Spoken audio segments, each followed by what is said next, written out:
आपका special knowledge P में। दोस्तों, आषाढ़ मास के शुक्ल पक्ष की एकादशी तिथि को देवशयनी या फिर हरिशयनी एकादशी के नाम से जानते हैं। देवशयनी एकादशी पर भगवान विष्णु 4 महीने सोने के लिए क्षीर सागर चले जाते हैं। इस दिन श्री हरि की पूजा विधि विधान से करके उनका सायन करवाया जाता है। इस बार देवशयनी एकादशी पर बेहद ही शुभ योग बन रहा है। गुरुवार को एकादशी का होना शास्त्रों के अनुसार बहुत ही शुभ माना जाता है। 17 जुलाई बुधवार को है।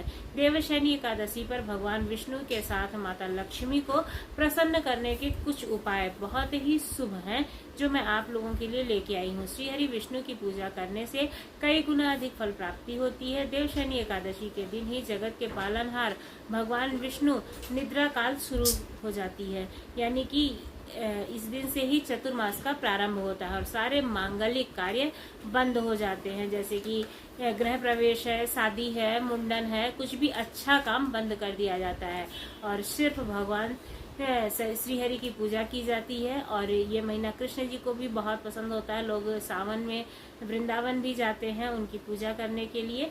साथ में भगवान शंकर का तो विशेष महत्व होता है। कहते हैं कि जब श्री हरि योग निद्रा के लिए जाते हैं तो उस समय में भगवान शंकर का पूरी पृथ्वी पर राज होता है और उन्हीं की पूजा की जाती है। दोस्तों, तो आज मैं इसी का कुछ उपाय लेकर के आई हूँ कि इस महीने में देवशयनी की एकादशी के दिन कौन सा उपाय करना चाहिए। पहला उपाय है तुलसी की जड़ का। देवशयनी एकादशी पर तुलसी की जड़ का उपाय करना अत्यंत ही शुभ माना जाता है। देवशयनी एकादशी पर स्नान करने के बाद तुलसी की जड़ में जल चढ़ाएं, तुलसी की जड़ में कच्चा दूध चढ़ाएं, शाम के वक्त घी का दीपक जलाएं, शाम के वक्त तुलसी माता की आरती करें। इस उपाय को करने से धन की देवी लक्ष्मी का आगमन होता है आपके घर में।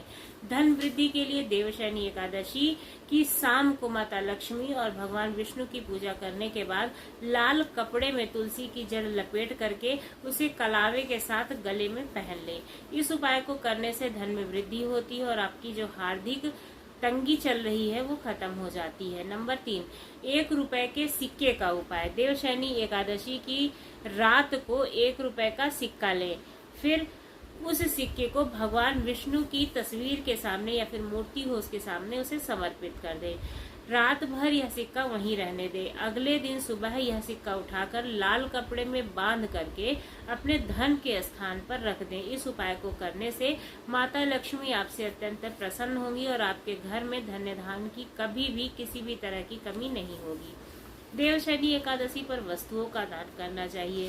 देवशयनी एकादशी पर माता लक्ष्मी को प्रसन्न करने के लिए अनाज और गौदान अत्यंत आवश्यक है। नौकरी में सफलता पाने के लिए गुड़ और चने का दान करना चाहिए। इसके अलावा आप किसी भी जरूरतमंद व्यक्ति को वस्त्र दान कर सकते हैं। इस दिन किसी गरीब ब्राह्मण को पीला गमछा दान अवश्य दें, इससे भगवान विष्णु आप पर प्रसन्न होंगे। अगर आपके घर में वास्तु दोष है उसको दूर करना चाहते हैं तो आप देवशयनी एकादशी की शाम को तुलसी के पत्तों की माला भगवान विष्णु को अर्पित करें। उसके बाद अगले दिन सुबह यह माला मुख्य द्वार पर टांग दें। ऐसा करने से आपके घर के सभी प्रकार के वास्तु दोष दूर हो जाएंगे। इस उपाय को करने से माता लक्ष्मी आपके घर की तरफ आकर्षित होंगी और आपके घर में उनका वास होगा। दाम्पत्य जीवन की खुशहाली के लिए देवशयनी एकादशी के दिन स्नान करने के बाद साफ कपड़े पहने और तुलसी के पौधों की पूजा करें। तुलसी से अपने अच्छे दाम्पत्य जीवन के लिए प्रार्थना करें। इसके बाद अपने दाम्पत्य जीवन की मधुरता की कामना करते हुए माता तुलसी के सामने घी का दीपक जलाएं। पैसों की तंगी के लिए उपाय। देवशयनी एकादशी के दिन पूजा के दौरान 1 रुपए का सिक्का श्री हरि विष्णु की फोटो के पास रखें। फिर पूजा के बाद सिक्के को लाल कपड़े में बांधकर अपनी तिजोरी में रखें। इससे भगवान विष्णु और माता लक्ष्मी की कृपा आप पर बनी रहेगी और आपके घर में धन धान्य की कमी नहीं होगी। जीवन की समस्याओं को दूर करने का उपाय। देवशयनी एकादशी के दिन पूजा के दौरान भगवान विष्णु का केसर से दूध से अभिषेक करें। ऐसा करने से सभी पापों से मुक्ति मिल जाती है। हम अपने जीवन में जाने अनजाने कुछ न कुछ तो ऐसा गलत करते ही हैं जिसकी वजह से हमें परेशानियों का सामना करना पड़ता है, तो ऐसे पापों से हमें मुक्ति मिलती है। मन पसंद विवाह के लिए, यदि आपके मन पसंद विवाह करना चाहते हैं और उसमें बार बार अड़चन आ रही है तो देवशयनी एकादशी के दिन स्नान के बाद भगवान विष्णु को प्रणाम करें और आसन बिछाकर उस पर बैठ जाएं और भगवान विष्णु के मंत्र ओम नमो भगवते वासुदेवाय नमः मंत्र का 111 बार जाप करें। जाप तुलसी की माला पर होना चाहिए। सुख समृद्धि के लिए, यदि आप घर में सुख समृद्धि चाहते हैं तो देवशनि एकादशी के दिन भगवान विष्णु का दक्षिणावर्ती शंख से जलाभिषेक करें। इससे भगवान विष्णु के साथ माता लक्ष्मी का आशीर्वाद मिलेगा और आपके घर में सुख समृद्धि बनी रहेगी। भगवान विष्णु का करें जलाभिषेक। भगवान विष्णु को शंख अति प्रिय होता है, ऐसे में भगवान विष्णु को जल जो है शंख से अर्पित करना चाहिए, यानी कि शंख से स्नान कराना चाहिए। आप चाहें तो जल में थोड़ा सा गंगा जल या दूध भी मिला सकते हैं। इससे वो अत्यंत प्रसन्न होते हैं और आपके घर में शीघ्र ही जो आपकी मनोकामना होती है वो पूरी होती है। माता लक्ष्मी को चढ़ाएं फूल। माता लक्ष्मी को कमल का पुष्प अत्यंत प्रिय है, इसलिए आप माता लक्ष्मी को कमल का फूल चढ़ाएं और ओम नमः नारायणाय नमः मंत्र का जाप करें। ऐसा करने से घर में कभी भी धन धान्य की कमी नहीं होगी। पीली वस्तुओं का दान। देवशनि एकादशी के साथ आप गुरुवार के दिन भी इस उपाय को कर सकते हैं, इसलिए आज के दिन पीली वस्तुओं का दान करें। जरूरतमंद और गरीबों को भोजन कराएं। ऐसा करने से जो आपके जीवन में दुख दर्द है उससे आपको निजात अवश्य मिलेगा। देवशनि एकादशी पर भगवान विष्णु को नारियल और पीले रंग की मिठाई अर्पित करें। इसके साथ ही माता लक्ष्मी को दूध की खीर या फिर कोई भी सफेद मिठाई जो आपको प्रिय हो, जो माता लक्ष्मी को प्रिय हो, आप वो मिठाई माता लक्ष्मी को चढ़ाएं।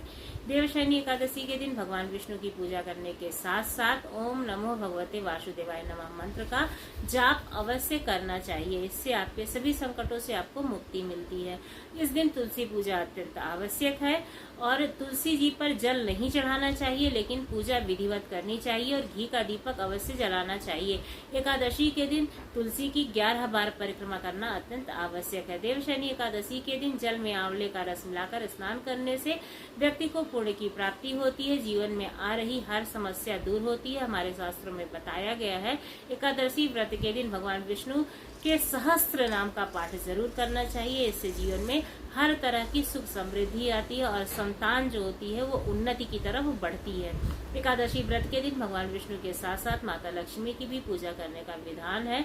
इस विशेष दिन माता लक्ष्मी को समर्पित श्री सूक्तम मंत्र का पाठ जरूर करना चाहिए। इसमें 16 मंत्र होते हैं और 16 मंत्र का पाठ करना अत्यंत आवश्यक है। इससे माता लक्ष्मी अत्यंत प्रसन्न होती हैं और साथ साथ गीता का भी पाठ करना चाहिए। इससे हमारे वंशजों का आशीर्वाद हमें मिलता है, यानी कि पूर्वजों का आशीर्वाद हमें प्राप्त होता है और हमारे वंश में वृद्धि होती है। और गीता का पाठ करने से आपके मानसिक जो परेशानी होती है वो भी दूर होती है और आपके दिमाग की भी वृद्धि होती है अपने जीवन को सुचारू रूप से चलाने के लिए। तो आप गीता का पाठ अवश्य करें। आप किसी भी विपदा में हैं, किसी भी कठिनाई में हैं, तो आप गीता का पाठ अवश्य करें। गीता का पाठ करने से आपको हर तरह से मुक्ति मिलेगी। हर तरह की समस्याओं का निदान गीता में है। भगवान श्री कृष्ण ने गीता में हर तरह की समस्या का निदान बताया है, तो गीता का पाठ अवश्य करना चाहिए। और अगर आप सनातनी हैं, हिंदू धर्म को मानने वाले हैं, तो गीता का पाठ आपके लिए अत्यंत आवश्यक है। आपको हमारी जानकारी कैसी लगी जरूर बताइएगा। अगर अच्छी लगी हो तो हमारे चैनल को सब्सक्राइब करना ना भूलिएगा। धन्यवाद।